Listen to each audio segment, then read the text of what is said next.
Boa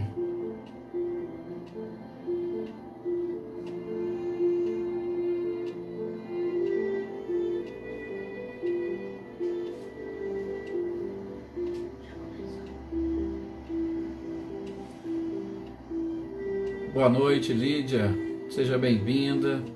Boa noite, Marcileia, Guilherme, Luciano.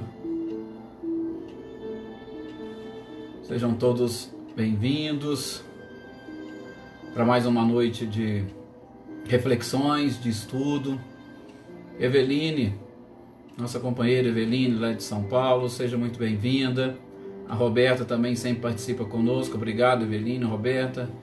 Paulo Henrique, seja muito bem-vindo. Olá, Débora, boa noite. Boa noite, Ricardinho. Alex, seja bem-vindo também. Michele, boa noite.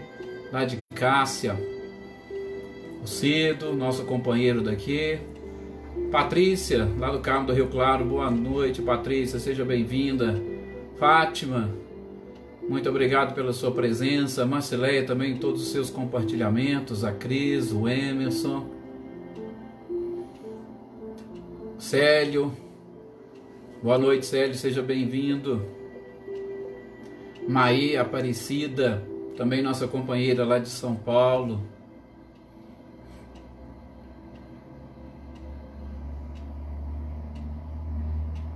Rosângela também, seja bem-vinda, Rosângela. Rosângela Prado. Anita, boa noite, Anita, também nossa companheira lá de Itamugi. É um prazer, uma satisfação tê-los todos aqui mais uma vez para mais uma noite de reflexões, mais uma noite de estudos, e que nós possamos e consigamos atingir os objetivos do nosso estudo de hoje, a sequência do livro A Gênese, né? Boa noite, Emerson, Ricardo e Eliane, sejam bem-vindos. Adriano, boa noite, Adriano, lá de Monte Santo de Minas, que também sempre compartilha os nossos estudos com os companheiros de lá. Natália Silva, seja bem-vinda também, Natália. Ótima noite para vocês. Bom, vamos então fazer a nossa prece para nós iniciarmos as nossas reflexões. Eu sei que é ótimo ficar aqui cumprimentando todos e é um prazer imenso cumprimentá-los, mas nosso objetivo é também o estudo. Por isso, gostaria de convidar a todos nesses instantes para elevar os pensamentos, as energias, vibrações, sobretudo para nos sintonizarmos com os nossos amigos da espiritualidade, a fim de que possamos e consigamos atingir os objetivos traçados para esta noite. Sobretudo, liberar a nossa própria memória, para que ela seja capaz de arquivar as informações que nós receberemos hoje. Alguns receberão as informações pela primeira vez, outros já conhecem, mas que têm uma oportunidade de ampliar o seu campo de conhecimento e interpretação destas mesmas informações, a fim de que tenhamos cada vez mais arquivos na nossa memória para nos auxiliar a contrapor às paixões que precisam ser vencidas. E assim, atingimos o objetivo na nossa existência de conquistarmos a paz, a tranquilidade e a evolução necessárias. Muita paz a todos nós, muita paz a todas as pessoas deste nosso Brasil que vem passando por muitas dificuldades e que não conseguiram ainda entender e enfrentar com fé esta pandemia que assola toda a humanidade. Que as nossas orações e vibrações recaiam sobre todos, a fim de que desenvolvam cada vez mais esta fé em Deus, porque não cai uma folha de uma árvore sem que Ele permita. Que assim seja. É isso aí, meus queridos amigos. Olá, Rita, seja bem-vinda. Rita, a sua netinha também, se tiver aí, um abraço forte para todos vocês. Bom, gente, nós estamos hoje, a Kelly também está aqui, bem-vindo, Kelly, boa noite, Silvano. Nós estamos estudando, nos dias de quarta-feira, o livro A Gênese, os milagres e as predições segundo o Espiritismo. Nós estamos ali no nosso início do estudo, nas primeiras partes, nos primeiros capítulos, e nós estamos em especial no capítulo 3 para estudarmos sobre o bem e o mal. O título do capítulo é exatamente o bem e o mal, e no nosso encontro passado nós identificamos a origem do bem e do mal, que são os dois primeiros títulos, e identificamos também o instinto e a inteligência. Eu gostaria de fazer uma breve digressão a estes dois tópicos para nós aliarmos a este último ponto deste capítulo 3 e fecharmos o nosso conhecimento, ou o conhecimento que Kardec nos proporcionou através da codificação da doutrina espírita trazida pelos próprios espíritos, para a gente ser bem claro, sobre o bem e o mal, que com certeza é algo que assola toda a humanidade, e em especial nesses momentos em que nós estamos passando. Bom, a gente tem que, no primeiro momento, identificar justamente essa questão do mal. O bem, Kardec nem se preocupa muito em falar sobre ele. Por quê? Porque o bem, com certeza, é a destinação da própria criatura. Todos nós fomos criados para o bem, para praticar o bem. Tanto assim o é que, se analisarmos a questão 642 de O Livro dos Espíritos, vocês vão identificar lá na resposta da espiritualidade que o simples fato de nós não praticarmos o bem, isso já constitui o mal. Porque tem muita gente que fica naquela, mas eu não faço mal para ninguém. Mas se você não fizer o bem, você já está praticando o mal. Por quê? Porque o bem é a destinação de toda criatura.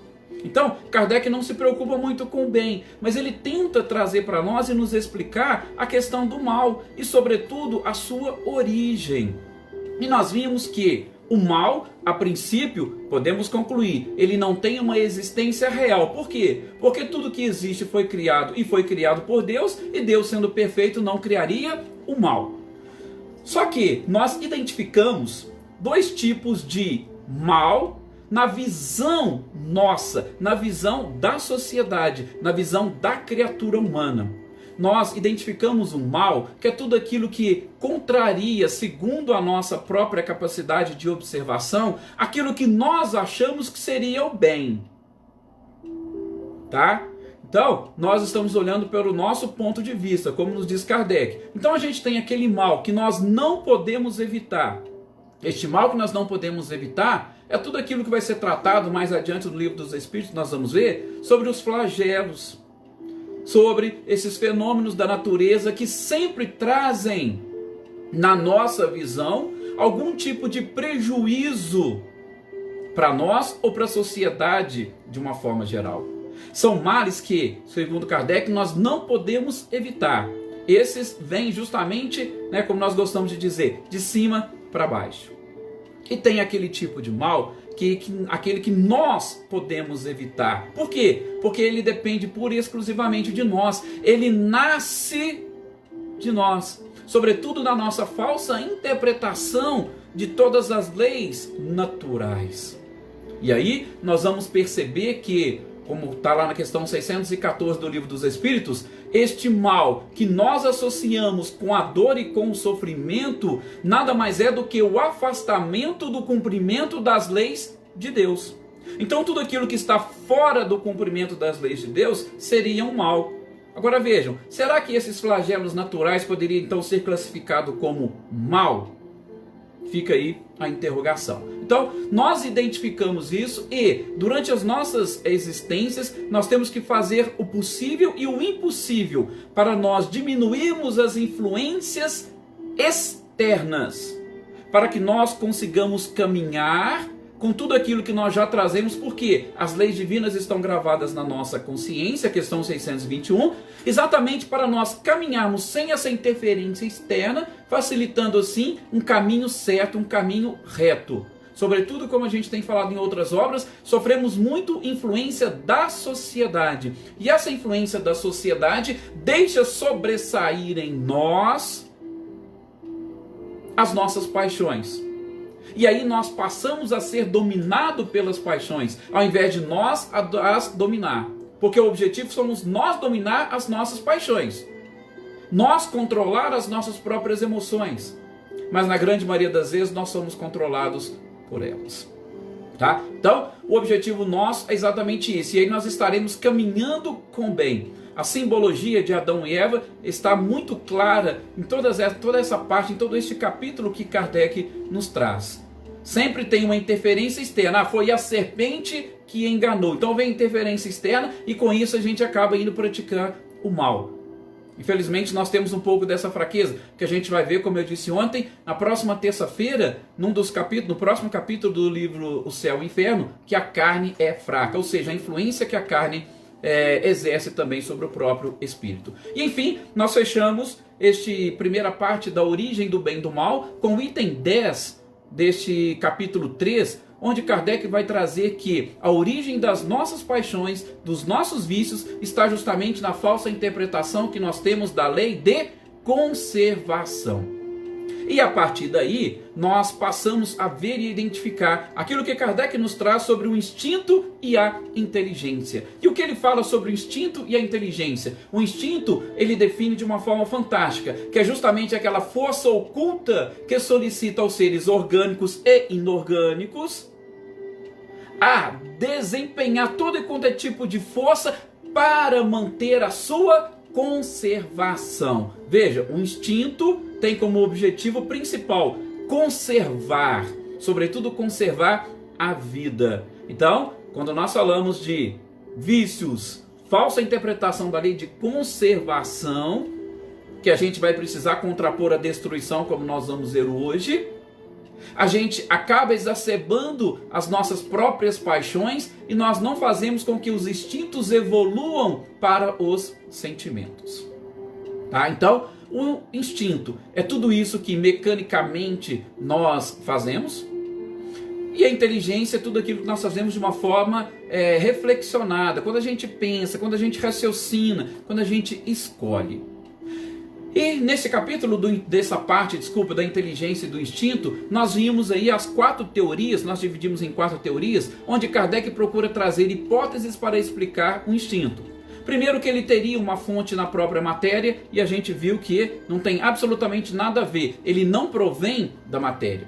Depois nós vimos também uma teoria que fala que que o instinto é uma inteligência rudimentar, ou seja, ele vai até certo ponto, depois desse ponto assume a inteligência. Mas nós também vimos que não é possível, até mesmo porque os dois coexistem. Inclusive nós somos exemplos muito claros e práticos dessa coexistência de instinto e inteligência. Nós vimos depois uma outra hipótese, uma outra teoria, onde o codificador vai dizer que o instinto poderia ser uma inteligência externa, como se fossem espíritos superiores comandando e controlando o instinto em todos os seres orgânicos e inorgânicos, inclusive sobre nós, sobre as nossas próprias células, sobre os nossos órgãos. E aí Kardec vai também concluir que nós não podemos fazer ou pensar dessa forma, porque essa teoria não explica absolutamente tudo o que acontece.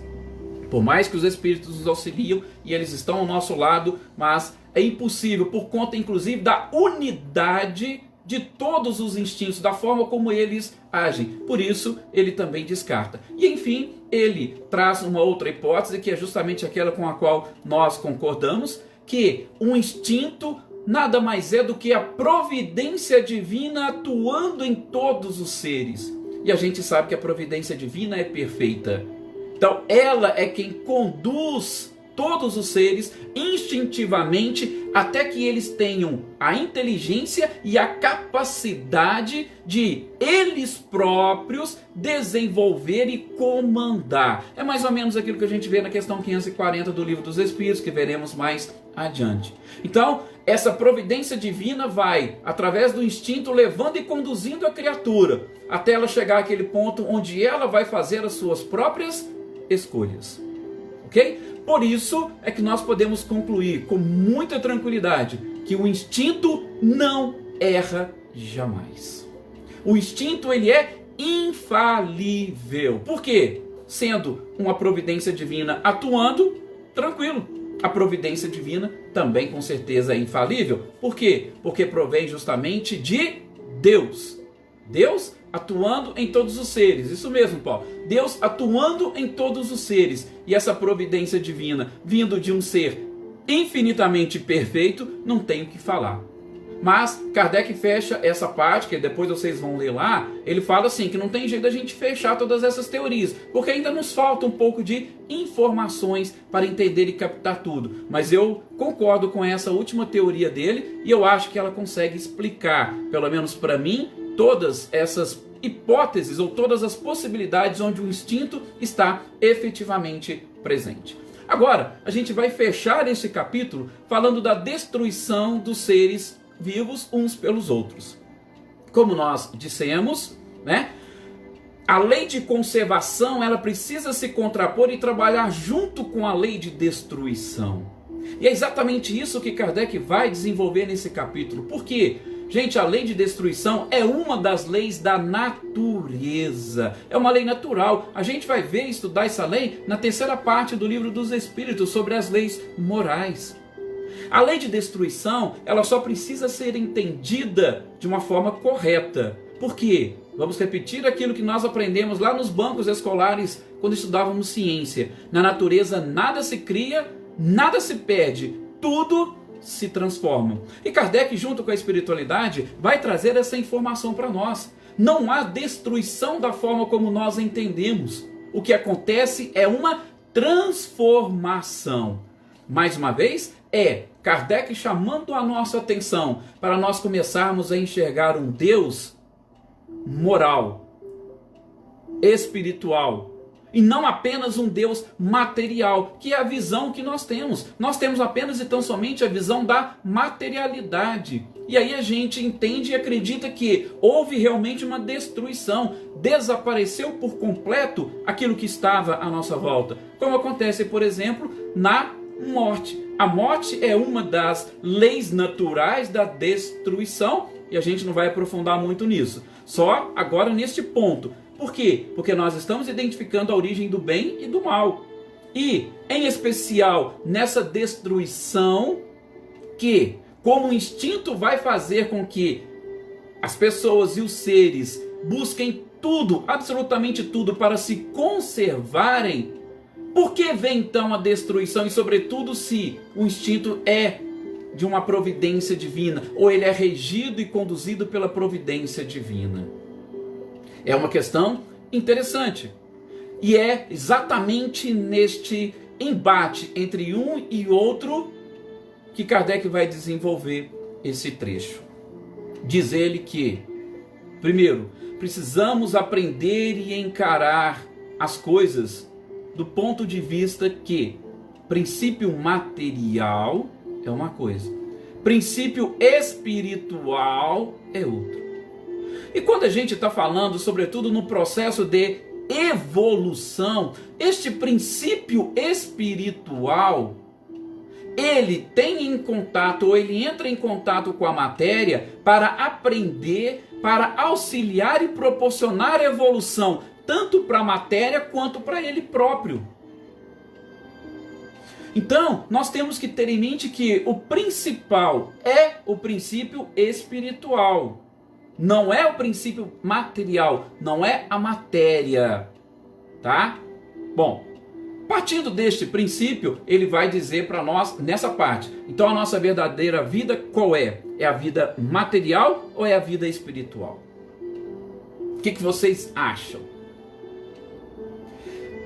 Quando eu consigo concluir que a minha verdadeira vida é a vida espiritual, por quê? Porque eu não me destruo, não tem como eu falar em morte, eu só mudo de plano. Aí eu começo a entender os motivos.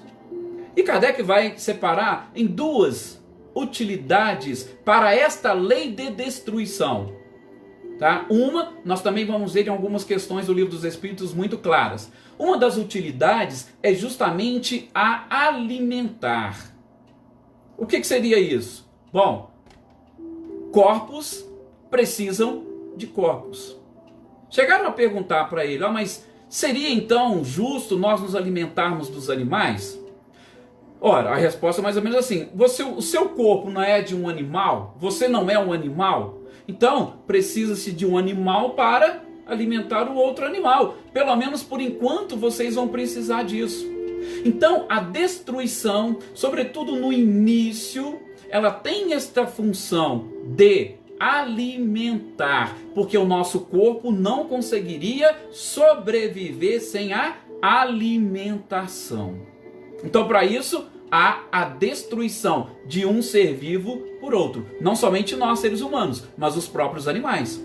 Todo mundo lembra dos bancos escolares quando estudou lá a cadeia alimentar. Uns precisam destruir os outros. E a gente aprendeu que essa cadeia alimentar ela é importante para quê? Para trazer equilíbrio para a própria natureza. Então, uma das utilidades dessa própria destruição é exatamente essa. Tá? Ponto. Vou só fazer um questionamento que a gente vai repeti-lo depois. Gente, e o que é destruído?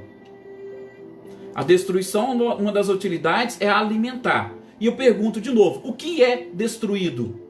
O princípio inteligente? Não. Esse é indestrutível. O que é destruído, ou melhor, o que passa pela transformação é o princípio material. É matéria. Ou seja, o espírito não sofre essa influência, diríamos, negativa da destruição. É isso que ele está tentando nos ensinar e nos explicar. A segunda utilidade, tem que ficar aqui de olho no nosso tempo. A segunda utilidade da lei de destruição é justamente, como nós dizíamos há pouco, neste embate entre conservação e destruição, o instinto vai fazendo com que os seres procurem se conservar. Esta luta vai fazer com que nós desenvolvamos a nossa inteligência. Olha que coisa interessante. Por quê?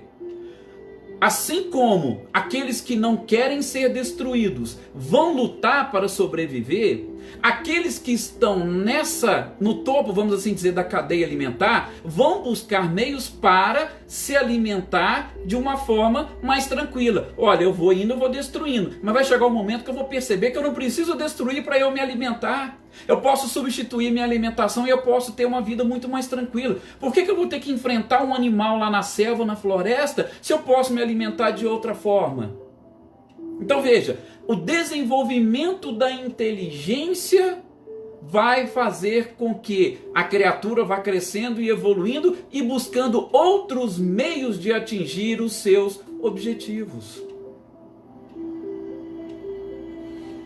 Segunda utilidade, justamente para o quê? Para esta lei de destruição. O embate, a briga, cada um procura se desenvolver de alguma forma e sobretudo para ampliar. Aí vem justamente o problema. Por quê? Porque no início, agora a gente volta lá para o ser humano e sobretudo para aquele item 10 que Kardec falou sobre a origem de todos os vícios e das próprias paixões. O problema é que, enquanto nós estamos lutando para sobreviver, chega aquele momento que a gente vai desenvolvendo a inteligência, a gente percebe que não precisa mais daquilo. Mas o que acontece? Aí a gente não consegue mais duelar para a nossa sobrevivência. Aí nós passamos a duelar por orgulho, por vaidade, por ambição. E muitas das vezes pelo simples desejo de dominação. Eu quero dominar, eu quero ser mais forte. Está vendo onde entra a influência da paixão? É o que a gente fala. Imagine se o ser humano hoje, no jeito ou na evolução moral que ele possui, se ele tivesse acesso a outros planetas. Qual seria o objetivo dos outros planetas? Peguem boa parte dos filmes que vocês assistem de alienígena. É justamente o problema está aí. É na questão da dominação. A gente percebe sempre isso por trás dos filmes. Sempre até mesmo os que vêm para tentar dominar a gente. Por quê? Porque nós estamos influenciados por isso. Então, já não basta mais este entrave entre conservação e destruição para a nossa sobrevivência. Aí já passa a ser uma questão de paixão, de orgulho, de dominação, desejo de dominação. Enfim, vamos aqui dizer, Kardec não coloca, mas eu colocaria como uma terceira utilidade da própria lei de destruição. É aquilo que a gente fala do trabalho. Porque para que eu possa trabalhar, ou para que eu possa, melhor dizendo, atuar sobre a matéria e principalmente buscar meios para me manter vivo, para sobreviver, eu tenho que fazer aquilo que nós chamamos de trabalho. Eu tenho que trabalhar. A questão 675 do Livro dos Espíritos vai falar que trabalho é toda ocupação útil. Por quê? Porque a gente tem também esse outro alimento que a gente vai aprender mais adiante, que é o nosso alimento espiritual. Não vamos entrar nesse mérito agora.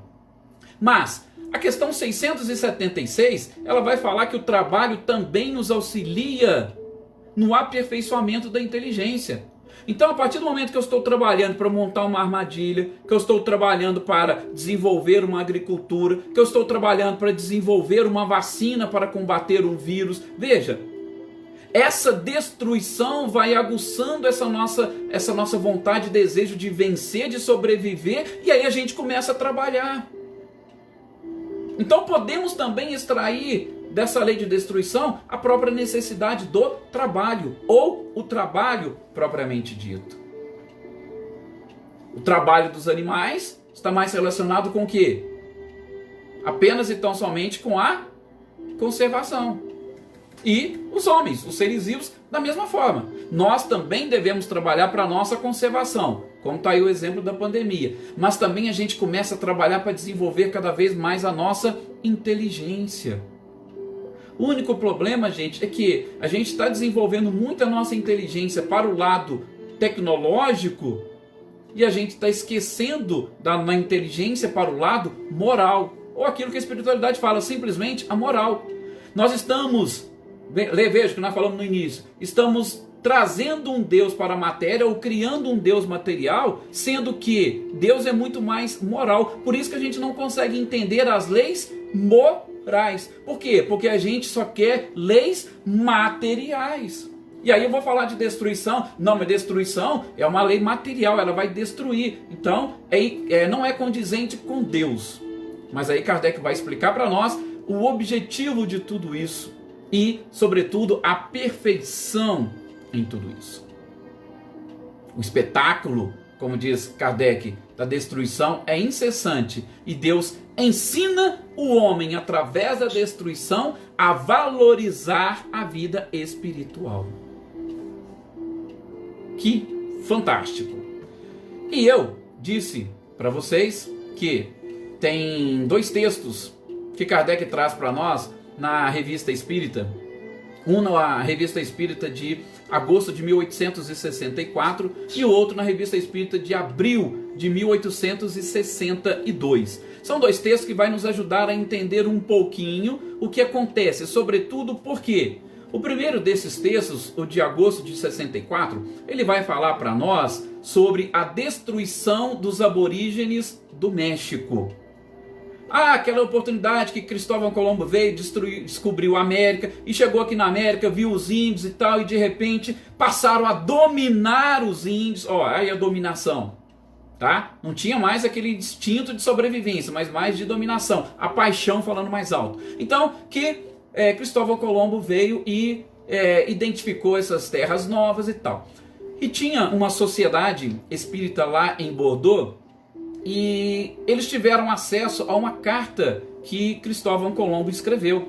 E nessa carta que Colombo escreveu, ele exaltou a forma de viver dos índios, dos aborígenes. Tá? O texto da Revista Espírita é exatamente esse: destruição dos aborígenes no México. E ele ressaltou, olha, é um povo que vive de uma forma muito simples. É um povo muito leal entre eles mesmos. Eles não têm preocupação, a preocupação deles são, por exemplo, com as questões religiosas, é exatamente de agradar a Deus. Onde eles conseguem enxergar esse Deus como tudo sobrenatural. Inclusive enxergaram nos homens semideuses, pelo fato de estar vestidos daquele jeito, ter armas e navios e aquelas coisas todas. Então, Cristóvão Colombo nessa carta ele exalta essa simplicidade com que os índios viviam. E aí, ali na própria sociedade, resolveram fazer um questionamento para o guia espiritual daquele grupo espírita de Bordeaux. E eles perguntaram, olha, mas espera aí, como é então que que a gente poderia entender Deus com tanto sangue inocente derramado? Olha para vocês verem, a questão foi interessante. Só que o espírito guia daquela comunidade de Bordeaux virou para eles e disse, olha, mais ou menos assim, depois vocês leem lá um texto que é interessante. Olha, vocês estão me perguntando, mas vocês não estão preparados para a resposta. Olha só, vocês não estão preparados para a resposta. Faça o seguinte, encaminhe o seu questionamento para o senhor Allan Kardec, que ele vai responder para você. Por quê? Porque Kardec já estava trabalhando e desenvolvendo essas ideias da doutrina espírita.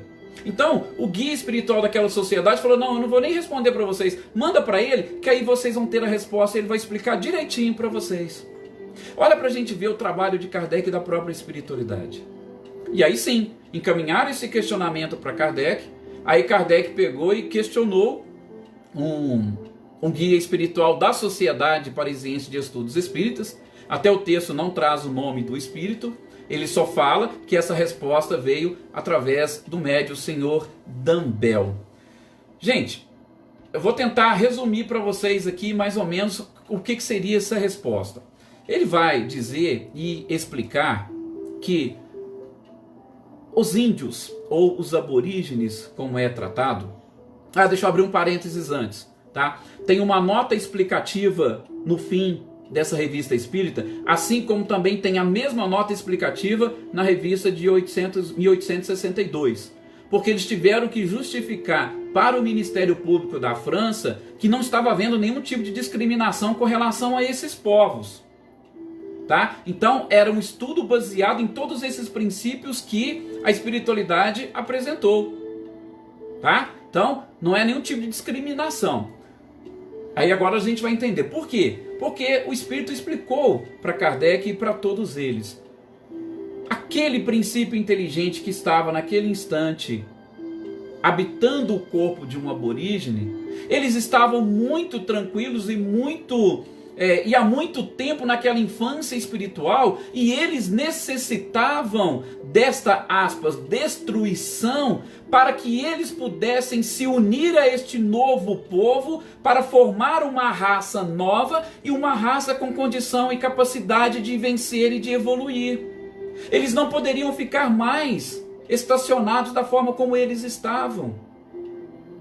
Então, e ele ainda fala, olha, a taxa de mortalidade não foi nem tão grande quanto eles estão falando, mas isso era uma necessidade, porque com essa destruição houve uma junção, porque o espírito retorna à parte espiritual, da parte espiritual ele vai voltar no seio daquele povo, e ali ele começa a se misturar com aquele povo, e nesse processo, ou nessa miscigenação, nessa mistura, os corpos vão se aprimorando. Essa é a questão, até para a gente não perder assim muito tempo, eu já vou resumir para vocês. Porque os corpos vão se aprimorando.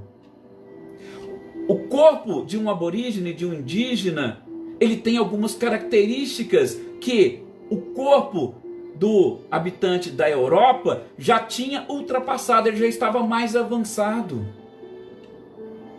Gente, são questões assim, até simples, mas vocês podem depois acompanhar a Evolução em Dois Mundos com André Luiz, que ele vai explicar todo esse processo de formação e evolução do cérebro.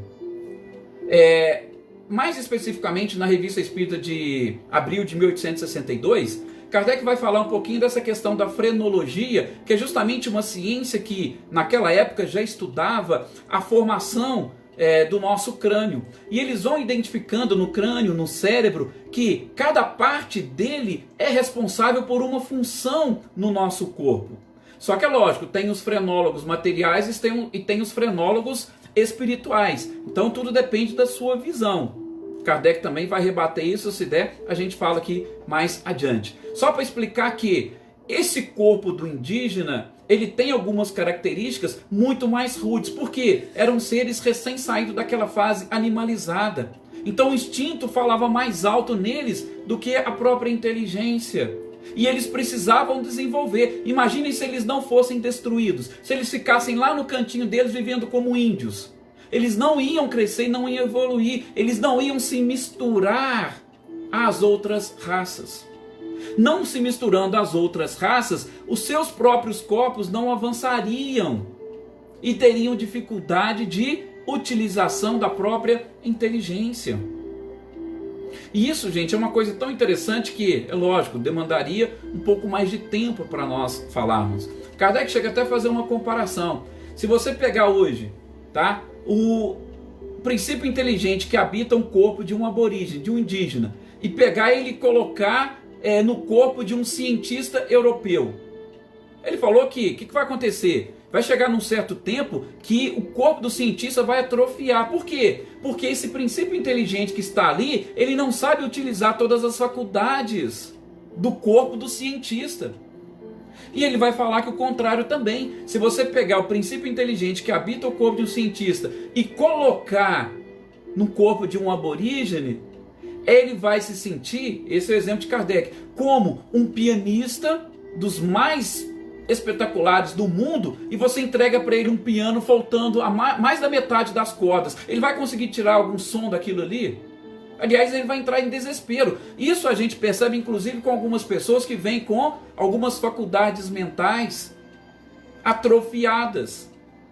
Às vezes são espíritos extremamente inteligentes, e essa limitação ela traz um sofrimento para o espírito. Então, o que Kardec está querendo dizer aqui? Só do ponto de vista da destruição para a evolução. O aborígene precisa se misturar para que estes corpos, e a gente sabe dos laboratórios que existem no plano espiritual, eles também vão ampliando a capacidade para que os aborígenes aprendam a utilizar mais as suas faculdades. E a mesma coisa é esse texto da Revista Espírita de abril de 1862. Só que lá vai falar dos negros, da raça negra. É a mesma coisa. As informações são as mesmas. Eu só gostaria de deixar aqui como é que nós podemos dizer, uma pequena pitadinha de curiosidade para vocês, justamente sobre essa questão. Assim como a frenologia, que é justamente, que eu falei para vocês, aquela ciência que estuda o caráter das funções intelectuais de acordo com o tamanho do crânio, foi justamente uma doutrina desenvolvida por Franz Gall. Hoje, a ciência, a neurociência, elas também se debruçam sobre essas coisas. Para vocês terem uma ideia, tem como é que ele chama? Deixa eu tentar descobrir. Alan Snyder. Alan Snyder, quem fala muito disso é a Anete Guimarães. Ele fez um experimento, e nesse experimento ele conseguiu identificar. Ele fez um experimento, inclusive, estudando os autistas savant, que é uma característica de determinados autistas, que nada mais são do que 10% da maioria deles, que eles utilizam mais uma parte do seu cérebro do que de outra. Então ele descobriu, só para vocês terem uma ideia dessas diferenças, tá? Que se nós diminuirmos a função do nosso lobo temporal esquerdo, automaticamente vai aumentar do lobo temporal direito. E com isso, nós seremos mais inteligentes. Por quê? O autista savant ele utiliza mais uma parte do seu lobo temporal. Esses autistas savant são extremamente, que a gente já falou. Você pega, por exemplo, uma sinfonia de Bach, entrega na mão dele, ele vai assimilar, ele vai tocar e acabou. Ele vai repetir aquilo quantas vezes você precisar. Aí você vai falar assim, ele é inteligente? Não, por quê? Porque ele utiliza mais uma parte do seu cérebro. É só para mostrar para vocês que essa frenologia, ainda hoje, ela é estudada. E Alan Snyder, inclusive nos seus experimentos, para resumir, ele desenvolveu um capacete que fazia exatamente isso. Você colocando o capacete, ele, através de pulsos ou choquezinhos elétricos, ele diminui a função do lobo temporal esquerdo e aumenta do direito. E aí a pessoa é capaz de resolver equações que ela nem imaginava, com uma facilidade maior. Por quê? Porque essa parte do cérebro tem justamente essa função. Estou falando isso para quê? Para mostrar e explicar para vocês que o nosso corpo tem todo este processo de desenvolvimento. Então, os índios, os aborígenes, assim como os negros da África, que eram os escravos naquela oportunidade, eles tinham um corpo mais forte. Por quê? Estavam no início, estavam mais próximos dos instintos, estavam mais preocupados em lutar para a sobrevivência, enquanto que dos povos europeus, da raça branca, já estavam mais avançados intelectualmente. Então, os próprios filamentos, os nervos, vamos assim dizer, o seu cérebro, ele teria uma estrutura um pouco diferente para perceber melhor e mais coisas, mais informações. Isso é o processo de evolução da própria espécie humana. Agora, se não houvesse a destruição de uns pelos outros, ficaríamos todos ali estacionados. O índio, o negro, ficaria da forma como estão. E aí não, eles começam, Kardec vai explicar nesse texto de 1862, eles estão ali como negros, nesse processo de destruição, eles começam a miscigenar e vão se encontrando e criando uma raça intermediária, vem os morenos, vem os mulatos, até eles atingirem essa condição de inteligência e capacidade que os brancos têm. Lógico, isso, gente, é uma regra geral, tá? Nós vamos ter muitas exceções, mas a regra geral da destruição é justamente isso, proporcionar uma evolução dessa estrutura que nós temos. E aí, automaticamente, como a frenologia explicava, essa questão da prática do mal também está relacionada com a nossa capacidade cerebral, tá? Por isso eu estou fechando justamente dessa forma, ok? Então espero que vocês tenham conseguido entender e assimilar esses textos de Kardec, são muito interessantes, por isso que eu costumo dizer, a Revista Espírita é uma pós-graduação em Espiritismo, são muitas informações que nós temos lá, e a gente fecha essa questão do bem e do mal. Repito, eu sei que tem muitas coisas para falar, mas o nosso estudo é um pouco limitado, até ultrapassei de novo, né, mais uma vez, o nosso tempo. E qualquer dúvida, qualquer questionamento, podem depois, lá pela própria página do Facebook da Aliança Municipal Espírita, ou diretamente para mim, aí vocês encaminhem, a gente vai tentando esmiuçar para aqueles que não conseguiram entender e assimilar, ok? Então fica assim, no nosso próximo encontro desse livro a gente vai dar sequência, já vamos passar para o papel da ciência na Gênese, e amanhã fica aqui o convite para nós darmos sequência também ao estudo do Livro dos Espíritos. Muito obrigado, muita paz a todos vocês e até o nosso próximo encontro.